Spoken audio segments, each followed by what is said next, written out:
episode of the Ultimate Intimacy Podcast with Nick and Amy. Our guest today is a guest we've had on probably 3 or 4 times over the past several years. We've been doing the podcast. He's always one of our favorite guests. You've probably read the book that we've promoted for him, the 80/80 Marriage, which was one of the best books Amy and I have literally ever read.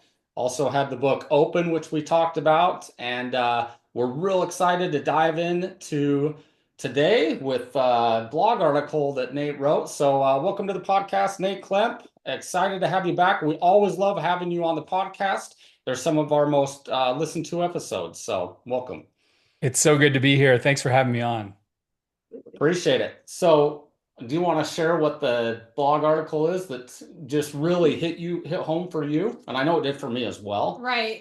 It was I don't know the exact name. Was it The Cure for Monotony? Is that what it was? Yeah, the cure for monotony. Okay, because I read that and I was like, wow, we probably all in our marriages totally. struggle with this, right? Yeah. But I mean, we talk about keeping your marriage passionate, not letting it get boring, but sometimes that daily grind just really, I don't know, you look at each other like months later, you're like, what happened in the last couple months and why does everything feel so the same? And Yeah, that can really creep up in marriage and hurt it. and we talk about that all the time too. Like, oh, how do we make things a little more exciting? Or we look at each other and we're like, every day feels like Groundhog Day, right? The same thing over and Mhm. over. And so, what kind of prompted you to write this blog article?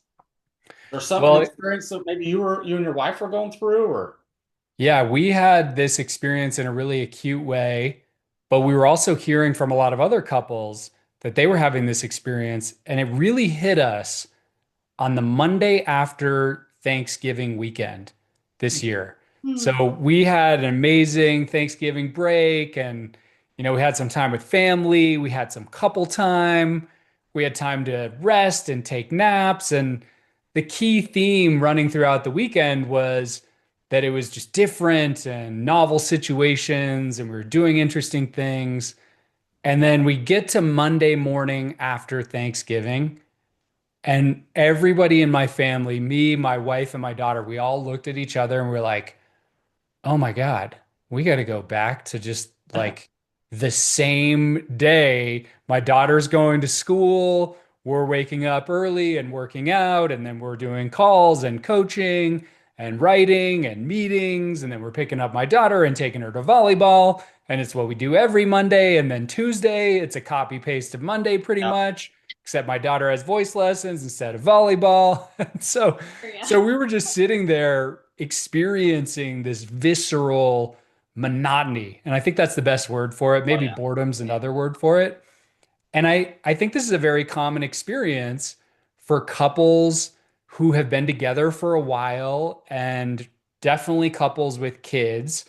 It's just, you go from the dating stage where it's like really interesting and new and everything is an exploration and you're going to concerts or whatever to living a pretty ordinary domestic life. And that's the trap is that it can start to feel like every day is a copy paste of the day before. yeah. So true. Well, and I don't mean to jump ahead, but one of the things I love that you covered in this, and I know we'll cover it as well too, but is how you talk about, later on that's sometimes okay, right? We do want to Yeah. have some novelty and introduce some novelty into the relationship, into the marriage, but Hmm. it's also okay to have that predictability and sometimes those routines. Absolutely. But we'll get to those obviously, but Nice. um. Why do you think it's so important? Getting back into digging in the concept of monotony, I can't even pronounce it. Why do you think it's so easy to drift into this copy and paste lifestyle, which we all do, especially now in this day and age? I think a lot of it has to do with habit. So there's a paradox of habits. On the one side, we need habits. Habits are really good. Habits make everything more efficient. So that's the virtue of our habits. If you didn't have the habit of walking upstairs, you would get to stairs and have to figure out how to walk up them. Or if you didn't have the habit of turning on your TV remote, you'd have to figure out how to turn on your TV remote every single time. So habits have this virtue of efficiency, which is good. But the vice of habits is that you lose awareness. So when you're really caught in a habit, you're just sort of doing what you're doing without even thinking twice about it. I think of it almost as like a trance that we go through when we're really anchored in these habits, that we're just kind of going through the motions of our life. And as a result, it doesn't really feel fresh. It doesn't really feel novel. And we just kind of get sucked into these routines. And so I think that's where, and we'll talk more about this paradox. Boredom can be good, monotony can be good, habits are definitely good, and we may get caught in them. So the idea is, can we create some alternative habits or alternative routines that interrupt some of those ordinary patterns, that interrupt some of our ordinary behaviors, so that we have at least a few moments a day where we break out of the monotony and we experience something a little bit different. I think, we all want to have that fresher, more lively, alive experience as we go throughout the day, at least occasionally. We can't have it all the time, but occasionally. Yeah. Well, I think that's so true. And I also think when we're just kind of going, like you said, a trance, just kind of going through the motions, we really don't grow, whether it's in Yeah. or in our marriage, it's, the times that we grow, or maybe through the other things we go through, or maybe even some difficult things that we go through, or changes in life and things like that. But for the couples out there listening that are thinking, man, I feel like our marriage or our relationship or our daily grind in life is just the same thing over and over. You talk about introducing, a little bit of novelty. What would that look like to maybe the average couple out there listening, or what did that look like in your own marriage as well? Yeah. In the blog newsletter article, we call this little novelty. And the first word of that is important, the little word, Mm-hmm. because I think one of the blocks that we can experience when we're feeling the monotony of everyday life, wake up, do the dishes, make some lunches for your kids, take them to school, blah, blah, blah. One of the traps is we start to think that novelty can only happen in big ways. So big novelty is like, we're going on a trip to Fiji or Cancun, or we're going to go on a whitewater rafting trip through the Grand Canyon. And those moments of big novelty are amazing. And we're not against those. We're all for those. But the reality is that for most couples, you can only have those big novelty moments a handful of times a year. Yeah. I mean, most of us just can't realistically be on vacation for 300 days a year, something like that, right? We got jobs, we have community commitments, our kids are in school. There are all sorts of constraints to that. So we can introduce big novelty, and big novelty is amazing. But if we're looking at how do we interrupt monotony in the course of everyday life, then it becomes more important to look at this second kind of novelty. We call it little novelty. And it's basically just the idea of each day, can you identify one little tweak you could make to your ordinary routine that brings in a kind of breath of fresh air? So some examples could be, you go for a walk with your partner after dinner around the neighborhood. You maybe work from a coffee shop instead of your office or your desk. If you have a meeting, you do the meeting while walking rather than sitting in a boring conference room. You can think of a million different ways to do this, but the basic idea is just consciously every day thinking like, what's the one thing I could do today that's just a little different? It could even be when you're driving home from work or driving home from picking your kid up from school, driving a different route. Just like consciously introducing these new habits and interrupting those old routines is a way of just bringing in a little bit more of that novelty, and getting to the end of the day then and saying like, oh, that was not a copy paste of yesterday. I worked from a coffee shop. Victory. This is good for me because I wake up and I run the same route every single morning for my jog. And I'm like, I need to switch it up a little bit. This is Yeah. But if I send him a text that day that kind of spices things up, his whole day is like, it's fine being boring, exactly. right? It made that a Totally. little bit of a change. And that's the kind of things that we want married couples to realize. Like a loving, spicy text during the day, or grabbing your spouse some lunch one day, or just all those like date night. When you were saying that, I think our biggest challenge, we're pretty good at like doing like our new you and I challenge, or some of the challenges that we throw out for couples. They're simple things every day, right? Like you're just trying to do something simple to like break up the boredom in your marriage. But I was thinking like we're kind of guilty on the date night thing. I think date night has become kind of routine to us because it's like it's every Friday night at 5 o'clock we go to dinner, right?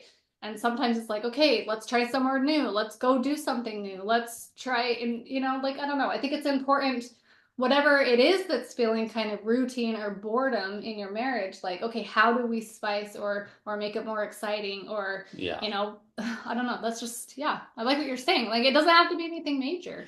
Well, and where you're the expert, you've written a book on social media and the impacts of technology, or, I should say technology in general. I want to get your thoughts on, do you feel like our addictions to technology are making this issue worse? I feel like as we look at other people on technology, or we get on Instagram, right? And we see that our friends are on a vacation, and so just bought a new house, and so did this. We often feel like, man, my life's kind of boring. Like maybe the grass would be greener on the other side, but in reality, we know that that's not the case. Just wanting to get your thoughts on if you feel like technology has maybe in general kind of made this more prevalent, I guess, for people, or feeling this way. Yeah, I think there's absolutely the comparison thing that you're talking about there, where you have a really boring Monday. You open up Facebook or Instagram and your friends in Jamaica at an all-inclusive resort in front of an infinity pool, and you're like, oh man, my life sucks right now. My friend is just living the dream. So there's totally that. And then I think there's a more subtle influence of technology, which is that many of us have what psychologists describe as a behavioral addiction to our devices. So, this is not an addiction like a substance addiction, but similar to something like a gambling addiction, where we pick up the device, we get a quick hit of dopamine, and then it goes away, and then we come back for more and more and more. And I think of that as just a distraction from all of the possibilities for ways we could be using our time and spending our time with our partner, right? Like, I coach a lot of couples, and I hear the same story quite frequently, which is, hey, at the end of most days, we're sitting on opposite sides of the bed. One of us is doom scrolling the news, the other person is scrolling Instagram. And as a result, we're not talking, we're not having sex, we're not playing a game, right? Like there are all these other things we could be doing. So I think in some ways it's a distraction from the possibilities that are here in every single moment. Even just asking a really interesting question that's different, that's always a possibility. So I do think it's had an effect on making life feel a little bit more monotonous, because it kind of just narrows our zone of, like, our vision of what's possible, uh, to be really tight and constricted versus open and vast. Yeah. I mean, it's such an addiction, like you talked about. Yep. Yeah, Like we just go exactly. straight to that device, right? Like we climb in bed and like we're used to that. We go to it, it numbs whatever, So yeah. we do love the habit of kicking your phones out of your bedroom. I think we talked about that last time I was on the show. Yep. But for a lot of people get really nervous when I bring that one up, because they're like, "Oh, I don't know. How am I going to know when to wake up in the morning?" Mm-hmm. And you can buy an alarm on Amazon. Alarm They're still. $5 to Yeah. $10. They're pretty Yeah, we were cheap. fine when we had alarms. Weird. Let's Yeah. They're really Yeah. cheap Yeah, now. we figured it out 20 years ago. We didn't have smartphones, but somehow we managed to wake up. Mm-hmm. Yep. Well, I love it. I love hitting on the little novelty things. Like you said, most of us think, oh my heck, I got to go on a vacation. We got to do something grand, but it really is the little things. I mean, Amy and I do these little things in our marriage just to try to shake things up. And it might be, hey, let's go to lunch today, or hey, let's take the dogs on a walk, or whatever it is. And those little things, just changing things up, really do help and make a difference.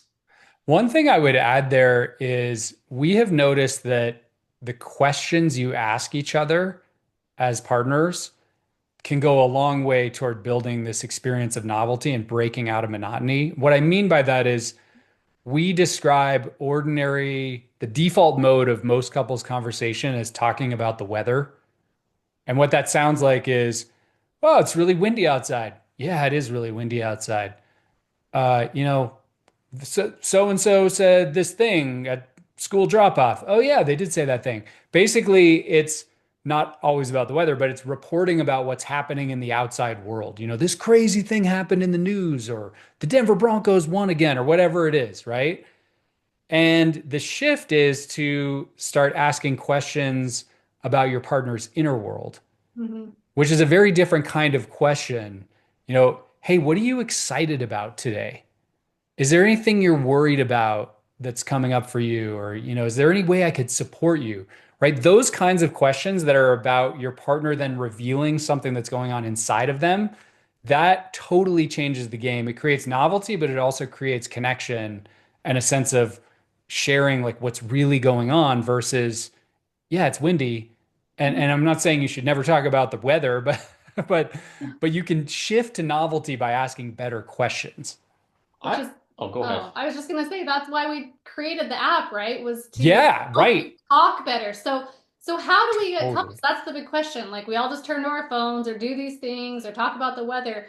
Like what does it take? Like if you feel like your marriage is kind of dull, get on the app. Like what does it take for you to realize, Yep. like you're saying, to ask some of these really awesome questions? Because we get so many people saying we had 8 hours of conversations on our drive to wherever that we had never had. We have conversations for hours over one conversation starter because we're talking about something other than business, other than our kids. You know what I mean? And I'm like, I didn't know that about you. And I'm so glad you brought that up because I wanted to hit on that as well too. Like some of the biggest things that have changed things up for Amy and I to get out of the boredom is just good Talking. conversations. Mhm. Like some of the Yeah. conversations we've had have been hours, and when we're done, we're like, "Oh my heck, we should have been recording the whole time." Like we just had to. But how did I not know that about you after 23 years? Because Yeah. I didn't think of Right. asking it, right? But So I'm so glad you brought that up. So those of you out there listening and being like, "Oh, how do we?"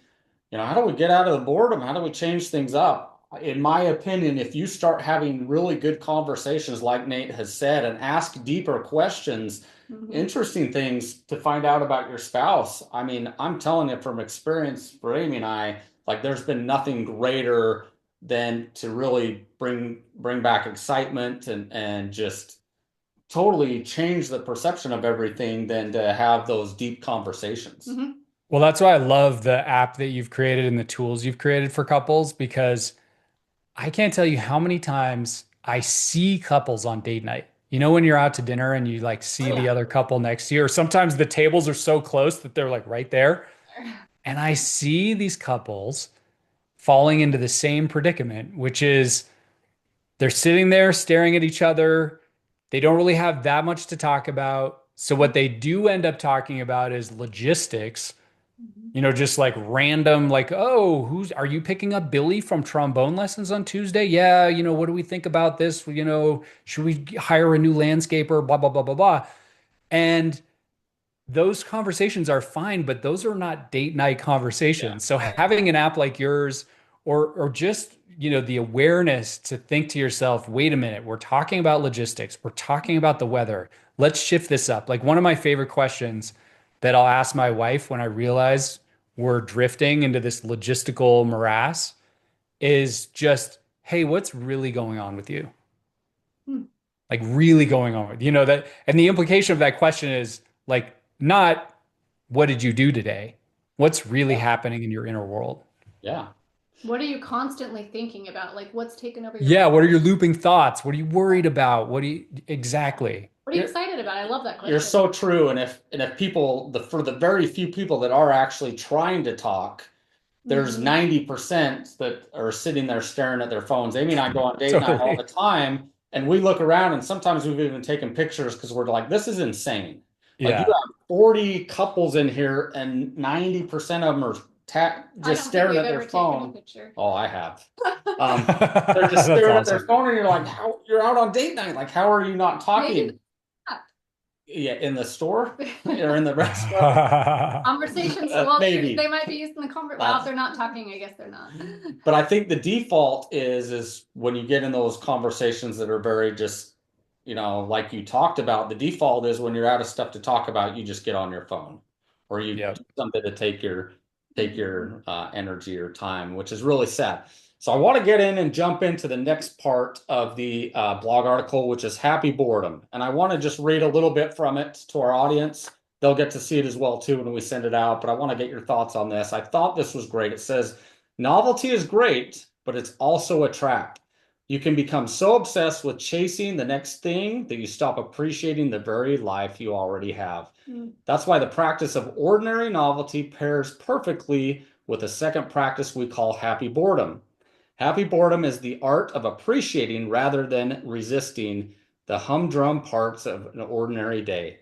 The gateway to this state is gratitude. By focusing on what we already have instead of what we wish we had, the ordinary list of everyday tasks can become a source of quiet contentment rather than a low-level frustration.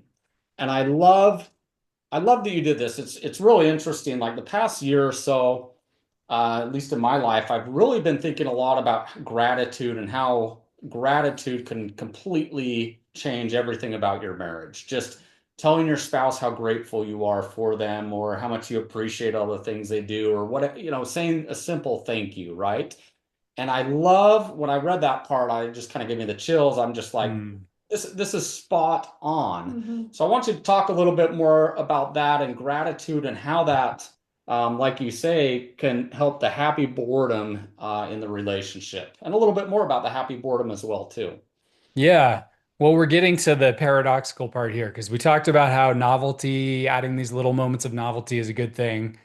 But to the point here, if you try to go too far with novelty and make every moment and every experience fresh, that's a trap. Like novelty itself can get boring in a weird way.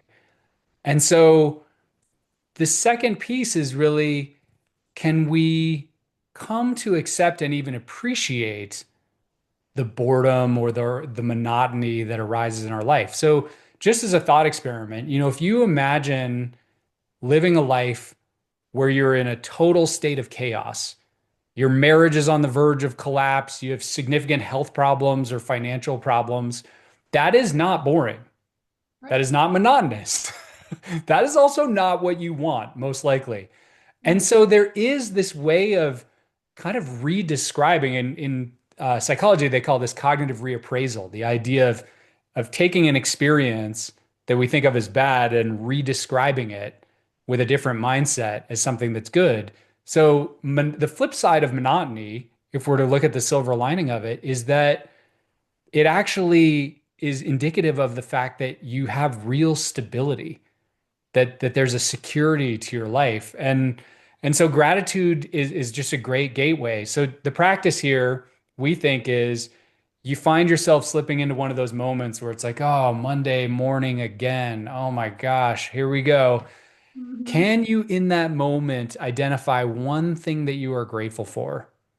Wow, I'm so grateful for the fact that I get to go to work this morning and I love my job. Or I'm so grateful that I woke up and had a good night's sleep. I'm so grateful for my health. I'm so grateful for my kids, whatever it is.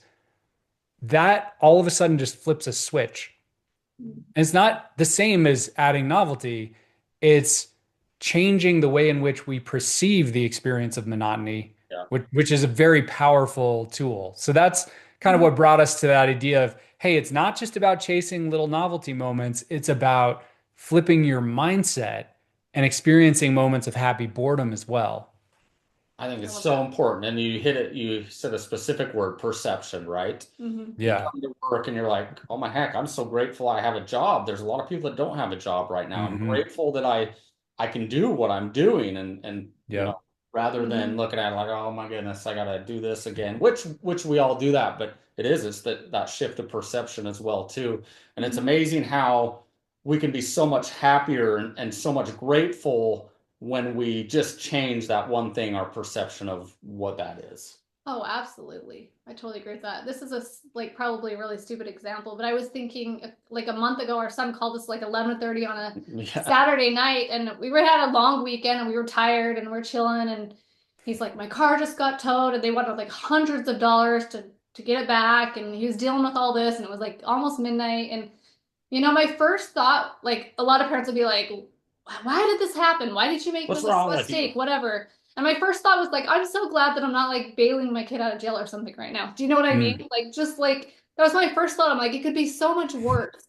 And then he calls us again this morning, and his tow card, like he had like has a digital permit for his apartment building in college, and he put in the wrong number, and they booted his car again today. And I was just like, a lot of parents would get really frustrated. Yeah. I was like, I'm so grateful that I have a kid that's going to college and doing good things, and Yeah. I can handle something like that. Do you know what I mean? So like in our marriages, I think like you said, like gratitude and perspective, and like I'm grateful. Like everything could always be worse. Someone else has it worse, and the more we change our attitude about just the simple things and the things we're blessed with. And I just wanted to add, like, I used to think I need all this excitement in our life. And now I just like, even on trips, like we just got back from, we did a trip that Nick's been planning for a long time. And I got back and I'm like, oh, I love being home. Like, Mm. I love, not that I didn't have a great time, but like sometimes it's just so nice to appreciate. Like, I love the back to my real life and my kids and my everyday. And like, I don't know, when we can learn to appreciate the stability. I love this. You said stability, because so many of us, we think we're bored until we don't have the stability, and then we're like, never mind, I'll go back to the boring. Yeah. Right? And I feel Yeah. like that with marriage too. Like some of our strongest times in our marriages can be when it's boring and we're just like, we're secure, we're happy, everything is great. It might not be exciting all the time, but we have each other, we're stable, our relationship is healthy. Like I think that's what so many people would give anything for, right? I love that you brought up that example, Amy, because I had a similar one this weekend. We had a sleepover for four teenage girls. My daughter's 14. Oh, wow. And at about 1 a.m., I woke up because they were like screaming in the basement, having the time of their life. And my first reaction was like, oh, I'm so mad they woke me up on a Saturday night. Here I am trying to get some sleep. But my second thought was, my daughter is going to be out of this house in 4.5 years. Yep. This is beautiful. Like, I love the energy. Probably not my first choice to be woken up at 1 in the morning, but it's just that reframe. And there are a million different examples that we could come up with. But I think that says that for you, if you're listening, there are so many moments throughout the day that you could turn into those moments of gratitude that help shift the experience from one of monotony to one of something more like happy boredom. Yeah. I saw a Love it. social media post the other day that said, marry somebody who thinks that when like traffic is slow or something bad happens and you're late, it's because God has some kind of like plan or is like saving you from Mm, something worse. And I'm like, if we could just go into like everything in life being like, there's a plan, and I don't know, maybe I'm being protected, or maybe this happened for this reason. Like, I don't know. We could, if we like look at our marriages like that everything, I don't know. It's Yeah. all about attitude. We talk about so many podcasts are just about attitude, but I think that's totally. everything. Yeah. Totally agree. So we've kind of talked about finding, obviously trying to find that balance, right? Too much of one thing or too much of the other.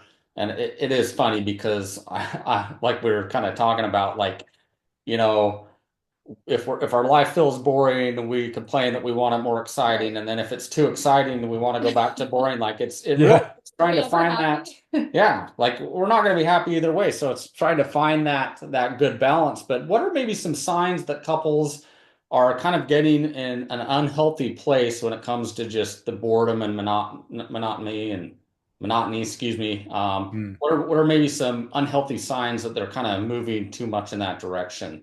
And I, that maybe they need some um, little things like we've talked about to kind of spice things up, I guess, so to speak. yeah, I would say for couples in particular, there are a few things that might happen that would be indicators of that. One would be the feeling of connection starts to fade away a little bit. And the way that's often experienced is you're just like that much closer to having an argument at any given moment when you're not connected. The other one is you might notice it in your intimacy, right? Just that there's not as much desire, there's not as much interest in intimacy. And then the other that I think is really important and often overlooked is how much are you laughing together? For me and Kaylee, the primary indicator of whether we're caught in this rut of monotony or experiencing more novelty is how many times a day do we laugh when we're together? Because there are days where we don't laugh at all. Everything is serious. I was going to say weeks. Yeah, weeks. And when everything's serious, that's a pretty good sign that there's just a lack of flexibility and fun and playfulness. And I think play is a sign that there's something new, there's fresh, energy happening in your relationship. So those would be the signs, I think, when you notice that connection fading, your intimacy isn't as interesting, and you're not laughing as much. I think those are spot on. Yeah, those are amazing. So true. It is, and even just something as simple as laughing, like I feel like that's like a huge thing, right? Yeah. It's hard for some personalities. Like I'm not gonna lie, it has to be pretty dang funny for me to laugh really hard. Like You're usually just rolling your eyes at me like, oh my. no, but I mean like it takes like a really good comedian. Like we are gonna throw a couples party with white elephant gifts on Saturday night, so I'm hoping that I'm sure I'll be laughing at that. But like I like that you said all three because if you can even just like work on one, like, okay, how do Yeah. we improve this area? Then I feel like, because those three kind of go together, then I feel like the other areas kind of improve themselves naturally. Yeah.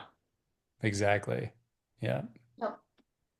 So for the couples out there listening, that are like, hey, we really want to, you know, be in a better place and get out of this rut, so to speak. What's one piece of advice you could give them to kind of get the ball started with getting out of this boredom and feeling the way they do, Which everybody does, which right? everyone does at some Everyone does. point.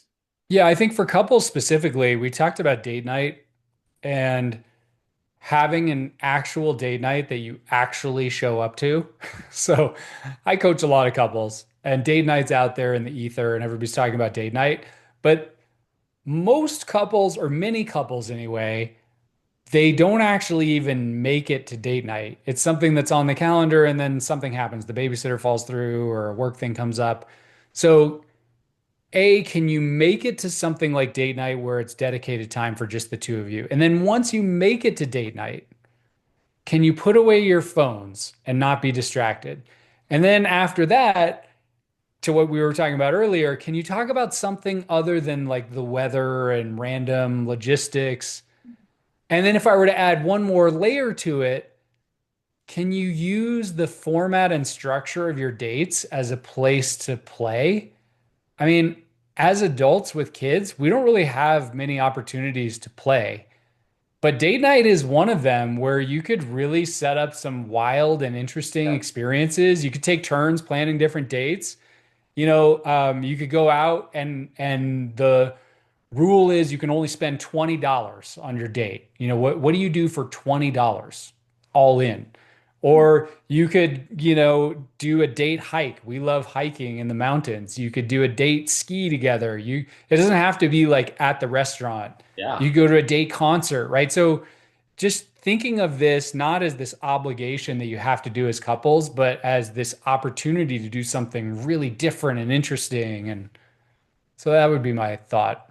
I love that you brought that up too, because a while ago, I mean, I wrote a blog article how date night completely changed our marriage. And if you Yeah, think about it, for most couples, just probably the same thing you hear when we take polls and we ask couples how often they're doing date nights. The majority of people are not doing date nights. It's like they get totally. married and like, oh, why do we need to do date night anymore? But that is the way you fell in love. That is the way you had excitement in your Mhm. life. And, for most people laughed and had fun. And so why as couples do we stop doing that? When it's probably even more so now, even more important to have date night to keep our marriage fresh and fun and exciting. So I'm so glad you brought that up because I know for us personally, that has That's huge. been Mhm. huge for us. And I think if most couples out there, the couples listening, if you started having a date night and like Nate said, started planning fun things, what can we do for $20, making it fun? I mean, that would be a huge game changer for your marriage alone. Absolutely. Yeah, date night for me is the most fun and exciting part of my week, every week, 100%. consistently. And so if you don't feel that way, then think to yourself, like, okay, well, what could we do together that would turn this into the most fun and exciting part of my week? Mm. Yeah. And there's usually an answer. Maybe there's something you both love to do. Maybe it doesn't have to be. I think that's a trap couples fall into. A lot of them think like we have to go to dinner and a movie and that's date night. And for some people that's really fun and cool and I celebrate that. But for other Yeah. people they want to like throw axes against a wall or like, you know, learn how to cook a meal from a Lebanese chef or learn how to make a croissant. I don't know. Like there's a million things you could do together. But the key is just getting out and doing it instead of getting Yeah. lazy. Totally. Using the time. It's amazing Yeah. how many comments we've had of people like, I don't need to date my spouse anymore. We're already married. No. It's just Yeah. it's so sad. But most of the people listening to the podcast are couples that have good marriages that want to make them better. And this is, like I said, in my opinion, probably one of the biggest things that you can do as a couple, to just it'll change your marriage in so many ways. I would say my biggest tip, if you were to ask me, is to get off your phones at night. Like you said, do not take them in the bedroom if it's a problem. If it's not a problem, that's fine. But like, do something fun at night. When we first got married, like I would say like a year Oh, or for two sure. in, or maybe right, yeah, where we started having kids, and it was just kind of the daily grind started happening. The excitement part of the, marriage kind of worn down a little bit. We literally a couple nights a week would pull out a board game or a card game together and just start playing together and making some bets with each other. Yeah. And I Mm. really think that got us through a lot of those hard toddler years. It was something to look forward to. It was something that kind of spiced up our day. It was free, cheap, at home. We were Kids were laughing asleep. We half the would laugh. time. We would have fun Yeah. together. There would be a prize at the end. Like it's really simple to just come up with something that is going to change, especially your nightly routine, because this is kind of the hour, 30 minutes, whatever that couples really get to connect. And I think that we get in that addictive stage of this is how it works. We put the kids to bed, we climb into bed, we look at watch Netflix or whatever you do. You can change your entire marriage by changing that one little 30 minutes at night. And if you go do something fun, like you said, and start laughing together, having more fun or more intimate time together, you really can like light the spark in the marriage that has literally gone out, right? It's not hard, but you have to light it. Like we always say the quote, firework doesn't light itself. You have to Yeah. light it. Mm. Like if the spark is gone, you have got to pull out the lighter and light that. And it's not hard to do. But it does take Yeah. attention. Yeah. One of the things we talk a lot about is finding a shared interest sometimes is really powerful. And Mm. so, for example, right now, my wife and I are learning Brazilian Portuguese on Duolingo. Really? Wow. Sounds totally That's random, but we awesome. both love Brazil. We Mhm. lived there for various times, not when we weren't together, but we were at Brazil at different times. Cool. And so we thought, like, let's go back and learn Brazilian Portuguese, and just like that'll be really fun. We can have a secret language when we're like in a restaurant and we don't want people that like nobody speaks Brazilian Portuguese. I Yeah. mean, some people do, uh, and so that's something for us that's a shared interest. Every couple has those things that you both love. And if you don't have them, you can often find them by just trying a bunch of different things till you find something you both love. Mhm. But that's a really cool way of then having an activity that you both look forward to. Yeah. I love So that. did you get on there at like the same time and then start talking to each other and passing the levels and Yeah, have a little exactly. competition going on? Yeah, we totally have a competition going on. That's Yeah. awesome. That's awesome. Yeah. That's So great. I'm like, you guys are very smart people, so I could just see you picking that up really quick. Yeah, And Nick would be like, "Are you still in love with one? Oh, good." Oh yeah. You right. say hello. How do you say hello in Portuguese? No. Oh, No, that's great. We hope all of you listening have enjoyed this podcast. I can't stress enough, if you want a great book that I think will literally change your marriage, go check out The 80/80 Marriage that mhm. Nate and his wife wrote. It's a phenomenal book. Like I said at the first of the podcast, probably one of the best books that we've ever read in our life. But share with our audience where else they can find you and read your blog articles and all that good stuff. Yeah, 8080marriage.com is our website, and you'll find the blog there. We also have a free date night guide there. We've been talking a lot about date night that has questions and, different tips for how to make the most out of date night. Um, and then obviously we have our newsletter, which you can subscribe to there as well. Awesome. Awesome. You're the best. Well, we absolutely love having you on the podcast. All of our discussions we've ever had with you have just been awesome. We really appreciate you coming on, and wish you the best in all the future things you're doing. We'll be excited to announce your future stuff when you allow us to. Okay, awesome. Well, thanks so much for having me. Appreciate it. Thank you so much. And to all of you listening, we hope you enjoyed the podcast. And until next time, we hope all of you find ultimate intimacy in your relationship.